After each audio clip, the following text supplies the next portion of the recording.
What is up, everybody? My name is James D. Fiore, and this is Blackballed. Okay, so I'm going to do this in a way that, with a courtesy that wasn't shown to me. And the reason why I'm doing this is because there is sort of there's a hypocrisy generally reserved for certain types of people. Um, there's the free speech advocates who, for example, support the idea of the government coming down on Disney and their parent company to take Jimmy Kimmel off the air because he made a mistake and said something factually incorrect in his monologue on the Jimmy Kimmel show. Oh my God. And all the people that normally pose as free speech advocates are now obviously on the other side of that issue, not advocating for free speech but for censorship. I decided to do a series of episodes on an individual who I think sort of is cut from that cloth. His name is Nathan Pike. And for those, there's a lot of you know that there's a situation that happened not too long ago where Nathan Pike, that's him there. I'm trying very hard not to make jokes about that thing on his chin, but we'll just leave that for now. Where Nathan Pike decided we had a disagreement about a political story out of Alberta.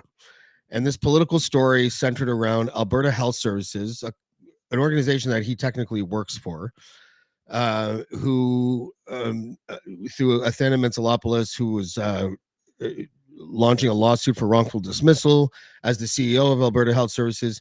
Nathan, along with Carrie Tate from the Globe and Mail, decided to report this story, but from a very sort of tunnel visioned angle, from an angle that was not really taking in all the facts, not taking account of all the inventory that had to do with the story, and just really leveled in to Premier Daniel Smith, which is fine, she's an elected official, but also one of the vendors, Sam Maresh from MH Care Medical.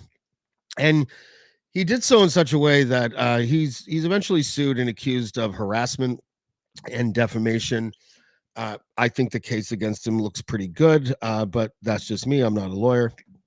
But so because his reporting was, not taking into account the aspects of the story that obviously seemed off. The reporting in Lebanon by the Globe and Mail, he never touched that. The problems with the credibility of Athena Mentzelopoulos, he never touched that. In fact, not only did he ignore all of those red flags, but he would shill for her and try to get people to donate to her legal campaign, even though she's owns properties worth millions and all that stuff. And we've gone over this story many times. He also considers himself, I think this is from his LinkedIn his LinkedIn page, when he worked as a CISM peer support from December 2014 until just this year, April 2025, providing critical incident stress management and peer support for first responders, as well as facilitating practitioners to get engaged with high levels of mental health support. Deployed to Fort McMurray during the wilderness to provide support for EMS and fire services during ongoing operations. By all accounts, he considers himself a pretty heroic character. And the mental health advocacy one is the one that kind of makes me think, oh, okay. And the reason why is because during our disagreement about a political story in Alberta, he took it upon himself to go ahead and post, and there's several reasons why this was silly, but to go ahead and post a case that involved me. It was a non-criminal case that dealt with details that included some of my mental health details, some of which are no longer valid. So when you go through mental health court and you plead not criminally responsible due to a mental health concern, it's not saying that or let me rephrase. You don't go that route always because you're crazy. Let's put it that way. Okay. And sometimes, especially if you're getting accused by a person who allegedly has done really heinous things to your kids, if you get charged with something like criminal harassment, they don't look under the hood to see what the content of the messages that the person may have sent another individual. So in this particular case, for example, the criminal harassment charge was levied because I had sent numerous texts to a certain individual who I felt ran counter to the safety of my children. And all of the texts were, would you please let me know when I'm supposed to see my kids next? And stuff. It would all pertain to the kids. Of course, if you read a document like that, most people think things like, oh, it was a crazy ex-boyfriend who just wanted to know what she was doing, and nothing can be further from the truth. And once this case is over, I'd be certainly happy to elaborate on that. Although I think we should just let sleeping dogs lie at some point. Long story short, my diagnosis, which wasn't even confirmed at the time of his posting, said schizophrenia. I'm happy to report that is not the case. That my case is not only ongoing, but I have a sped up hearing because, as it looks like, my lawyer, my doctors, and even the prosecutor seem to all be on the same page regarding a potential absolute discharge. And you don't get that if you're schizophrenic and you're a danger to the public. I am absolutely not a danger to the public. There's also another story that's coming out about me, and this is a positive one, thank God, that will show that not only am I not a danger to the public, but I've actually done work to help make the public a safer place. I'm leaving that mysterious for now because it's going to break in the States and not in Canada. So, but the point is that if you're an advocate for mental health, why would you post things like this?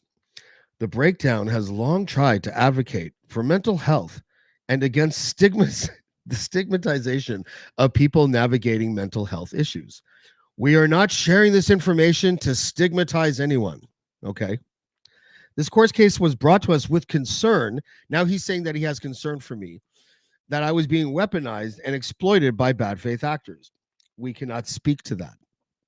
I have an idea of who that was. But of course, so right now he's saying that he supports people's mental health struggles and he's not trying to stigmatize anyone.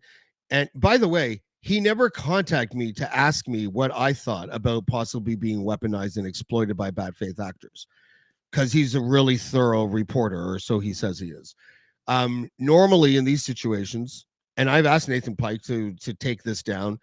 I've told him that when he first put it out, it did kind of put me in a little bit of a crisis situation because I was getting people sending me messages that were abhorrent. And these messages were things like this. So here's the thing. When you don't want to stigmatize someone, you should probably contact them and not post something, whether or not it was publicly available or not. Doxing doesn't have to only include things that aren't published in the online world. If someone's address is in the white pages, for example, and the white pages have a website, and so you can go and see it, that doesn't mean that I can then go and in a post pretending to be nice, post some woman's address and say, here you go, this is this woman's address. Hey, it was online, like, because after he posts that and other posts, and I'll show you in a second, I get a post like this. Dude, based on everything I'm reading, you're a fucking menace to society and people should be terrified of you. You have a lengthy criminal record. That's not true. I actually don't have any criminal record. And you should probably shut the fuck up and take David Wallace with you. I don't know what your game is, but you're not winning. That is why doxing somebody is so fucking dangerous. Okay? Especially when you get the context wrong. If he had bothered asking about the context, he would have known that a father was trying to protect his kids. If he had bothered asking about the diagnosis, he would have known that I was literally, when he posted that, in the middle of being reassessed because the first diagnosis was false. And in fact, that was actually the second diagnosis. The very first diagnosis said that I had experienced episodes of psychosis due to trauma. So what the new diagnosis is complex trauma, which, by the way, means that shit happened to me. Traumatic things happened to me, especially in 2023. News that I got that surrounded my kids, which I will be deliberately ambiguous about, made me feel like I was in crisis to the point where I was in a state of psychosis, right? So, and by the way, this is never anything that I ever planned on mentioning in public, but because of Nathan Pike's egregious and disgusting and gross behavior, I decided that I had to sort of try to clear the air. Now, the thing about the thing about Nathan Pike's decision to do that is that it prompted me to file a complaint. And I filed a complaint with the Alberta College of Paramedics, I believe they're called. And sorry, I thought I already had it up, but I'll get it in a second. So when you lodge a complaint, it goes through their complaint director or whatever they're called. I'm going to get it right now. Oh yeah, her name. So there's a person, and I will show you who she is. This is Jennifer Kirk. Okay, Jennifer Kirk is the director of complaints and professional conduct at the Alberta Paramedics. I think it's Alberta College of Paramedics. My bad. And so she's the person that files the complaint and handles the complaint. I'm just going to read this rather than post it because it's kind of a pain in the ass. So she has the background, right? She has, she's telling me how she goes about making her decision. She says that my complaint does not relate to the provision of healthcare services by Mr. Pike. Yeah, that's kind of true. Now, the information provided indicates that this is Jennifer Dirk. Is that her name? Is it Dirk or Kirk? Hold on a second. I want to get it right. Jennifer Kirk. My bad. So Jennifer Kirk says, and it gets kind of hilarious actually. So she's like, I can't even believe she said this. This is honestly one of the most like insane union related farces I've ever seen in my life. The information provided indicates that Mr. Pike made a number of social media posts on X under the post name Breakdown that contained information regarding Mr. DeFiore's mental health and diagnosis. Mr. Pike did not deny that he authored the post, but stated that he was expressing his views as an independent journalist. I'm going to use air quotes for journalist and political commentator. Mr. Pike noted on his X page that his X page does not identify him as a paramedic. I'm not sure how that's relevant, but that's just more, trying to give themselves some cover. I've determined that the allegation in this regard is based on a concern that copying of the decision is in some way equivalent to disclosing private medical information and harassing behavior. Here, I find that while Mr. Pike did make the post as alleged, very importantly, I note that the information posted on X is publicly available information. Again, these people are not qualified to have the jobs that they have. Doxing doesn't mean that the information isn't already available somewhere online. Doxing means that there's malicious intent with what you're posting. There was literally no reason whatsoever that Nathan Pike had any reason to post my mental health records when we are discussing a political issue. The information posted by Mr. Pike consists directly copied and pasted excerpts from a 2025 Ontario Review Board decision regarding Mr. DeFiore that is available publicly on the website CanLII, a credible source for court decisions. Again, the malicious intent is that it was completely unrelated to whatever it is that we were talking about, which was the Alberta Health Services scandal. I also note that the social media post did not appear malicious or harassing. Notably, this is where it gets fun, kids. Notably, Mr. Pike does not make any derogatory comments nor provide misleading information. Rather, Mr. Pike requested readers to demonstrate compassion for Mr. DeFiore.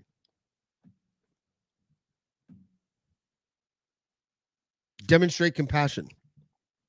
See how that compassion worked out. Watch this. This is what she's referring to. We would ask that all of our audience to demonstrate both some compassion and caution. Jennifer Dirk leaves out the caution part. With Mr. DeFiore given this information, and our recommendation is to not engage in any way. Block if you feel appropriate for your safety. Jennifer Dirk. I honestly, that was a slip of the tongue. I said I was going to be really serious with this, but she is kind of a dick. She cherry picked one word, compassion, out of one of his tweets and did not include the word caution, and did not include that he's recommending not to engage with him in any way.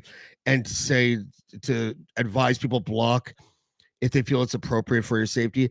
Kind of carefully worded propaganda that he puts up. And then he says, we have taken the added measure of blocking both Mr. Wallace and Mr. DeFury here at the breakdown because compassion, everyone. With all of this being said, Mr. Wallace is on record as having stated that he was the one who provided materials to Mr. DeFury. I don't know what materials he's even referring to at this point. Whether or not he was aware of Mr. DeFury's apparently ongoing situation is irrelevant to us, because compassion. He goes on to say in another post that he feels that I have been weaponized. That he also says that my situation is completely irrelevant. And then he goes ahead and he posts the entire CanLEAD document, a document that was already becoming out of date when he posted it. I'm wondering if Nathan Pike has any spine at all. And when the next CanLEAD publication comes up regarding my case, which will show that I'm not a danger to public safety, which I believe will provide me with an absolute discharge, and will detail the fact that I was not diagnosed or misdiagnosed as schizophrenic. I wonder if he just has any sense of moral obligation, or as Jennifer Dirk would put it, compassion, to just put up an apology. I didn't get the context right. Posting his mental health really had nothing to do with anything that we were discussing. I got it all wrong. He was protecting his kids. Holy shit. As a mental health advocate, why would I do such a thing in response to a political story? I'm just curious if he's got the balls or the spine to actually put something like that out. This isn't a show I wanted to do. I did one similar with David Wallace before, but it's been a little bit of time now. And I just wanted to, because also, my cases has been sort of going through the process, which makes that thing that he posted not only incorrect at the time of the posting, but out of date now. And the new CanLEAD publication will hopefully reflect that in a way that is satisfactory to me as a person who has felt the negative stigmatization of being falsely labeled as schizophrenic because of charlatans, frauds, and people like Nathan Pike, whose posting of these records contributed to the stigmatization that I had never felt before as an individual, as a human being. I have never, ever, ever been made to feel like I was crazy.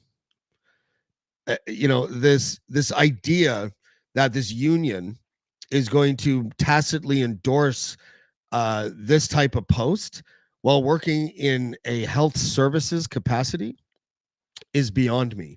Of course, they didn't say in their decision what it had to do with what we were talking about, why it wasn't malicious. If I found it malicious, if I found it egregious and hurtful and insensitive and a complete violation of me as a person, she doesn't mention any of that. She says that in this soup of information, the only adjective that she could pull out about either of us is that Nate Pike is compassionate for doxing me for my mental health.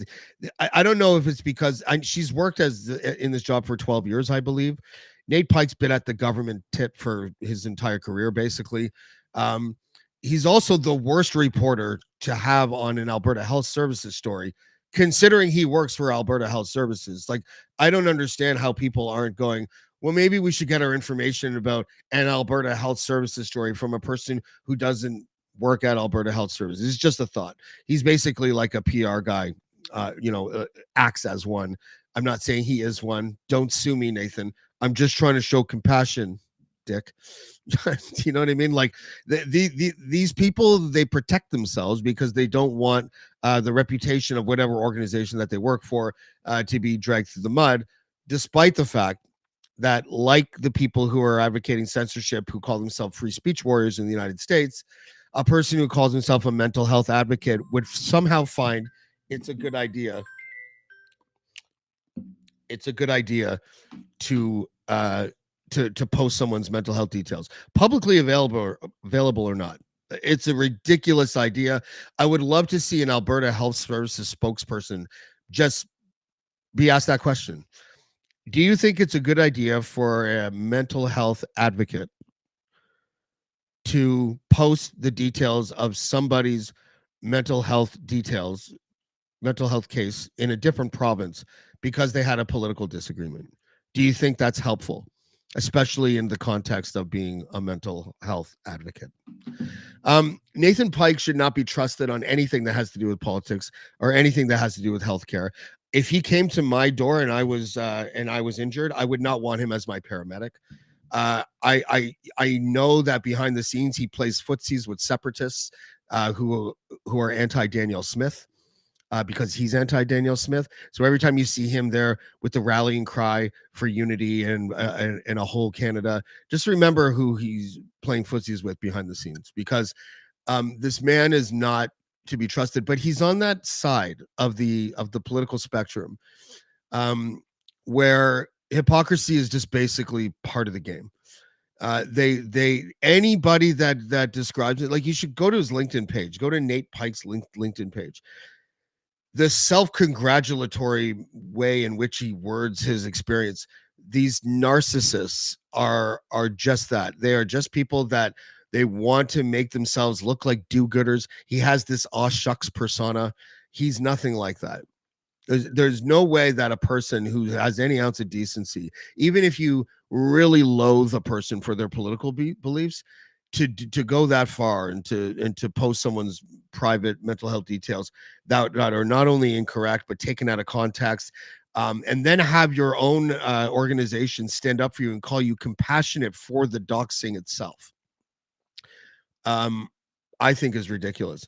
Later on, I'm going to post on Facebook and on X the email account and the phone number for Jennifer Dirk, so you can ask her directly how she could call someone that did something like this compassionate.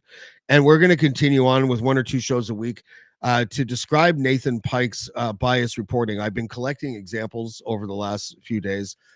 I have help with this. I'm not devoting too much time to it. To be honest, in a 2-hour podcast, you could just really zip anywhere in a 2-hour podcast and you'll land on some sort of slanted reporting. He's like an Ezra Levant, but on the left. He's a little bit like, because he also he's also kind of a grifter, right? Like, he grifts for money. He's completely ideological. He's completely one-sided. Does it sound familiar? Does it not sound like an Ezra Levant thing to you? This man, I think, deserves to be exposed as the charlatan and the fraud that he is. This will be the only show that I talk about myself. I will not do a show like this again. Everything from here forward will be political. Everything from here forward will show examples of exactly why he's not qualified to talk to you about anything. And I think it's really sad, to be perfectly honest with you, that he's tricked so many probably well-meaning people into thinking that that what he does is legitimate, is authentic. It's none of those things. Someone needs to ask Nathan Pike, because he's blocked me, of course, because he's got no stones. Why in a political dispute is it relevant to post somebody's private mental health details? And why didn't you reach out to that person to A, ask them if it was okay? Because I would have obviously said no. But B, and more importantly, B, for comment. Hey, what's the context of this? By him posting what he posted, and I'm leaving out the ones that have the alleged victim, because this person was certainly not a victim. She was actually the perpetrator, in my opinion. I'm curious what I didn't post any of that stuff because I didn't want other people to be impacted by it, and I didn't want any more blowback.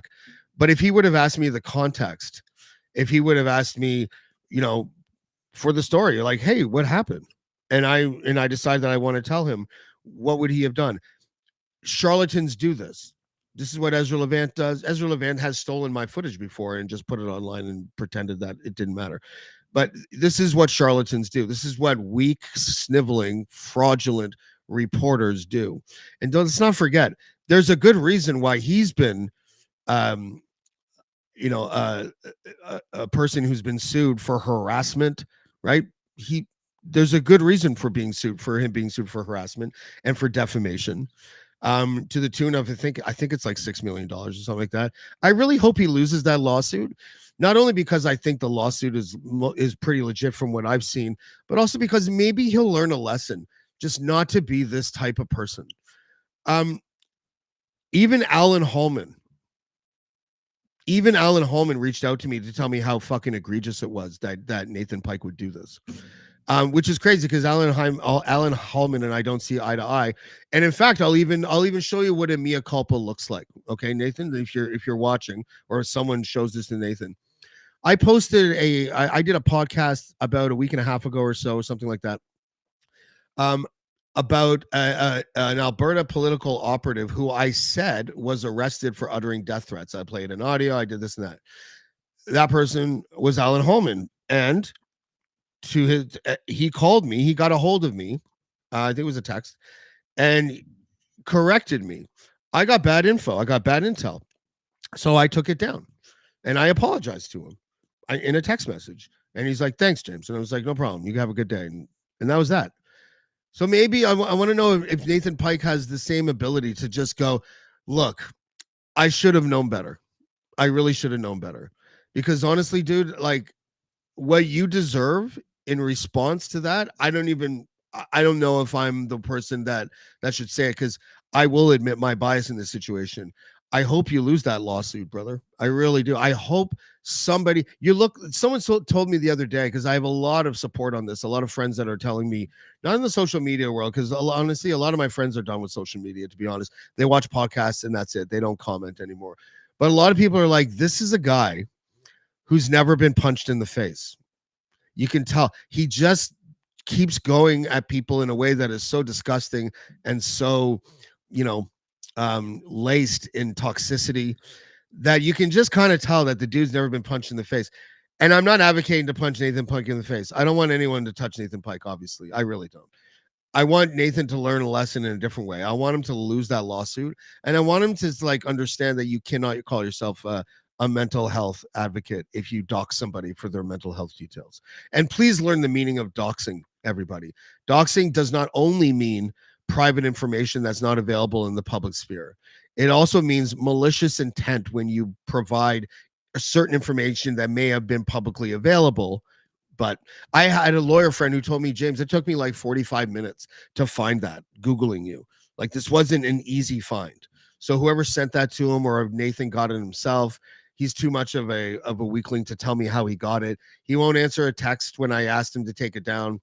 I have a letter that was drafted that I haven't sent to anyone yet, but it's part of actually my mental health case now. Nathan Pike is part of my mental health case now because of that false diagnosis, and because it was published on Ken Lee, and then some asshole like Nate Pike decided to post it online for people then to send me. That was the mildest one. This one, oh, I'd be terrified of you. You're a fucking menace to society, and you have a lengthy criminal record. Once again, just for the record, I don't have a criminal record. I literally don't. That case that he posted is not criminal.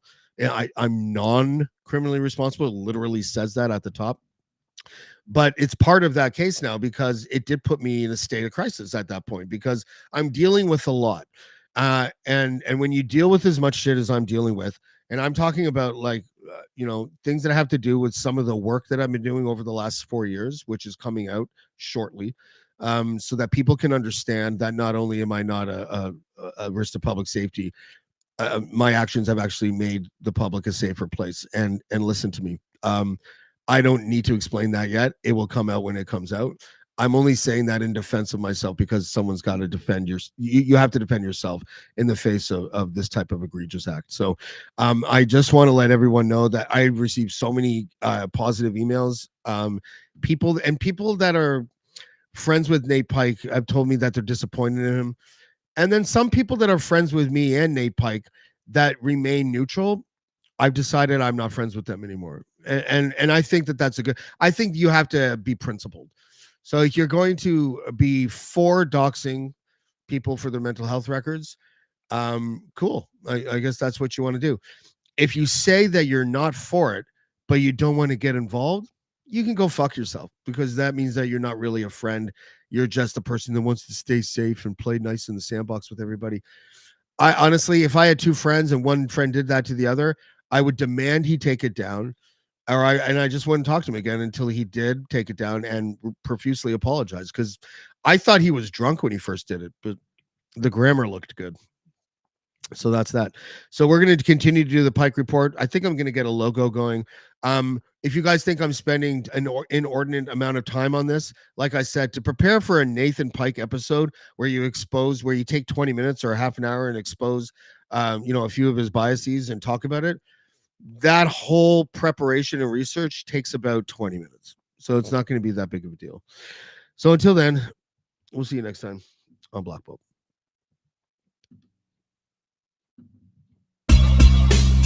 Black more. Black more. Black more.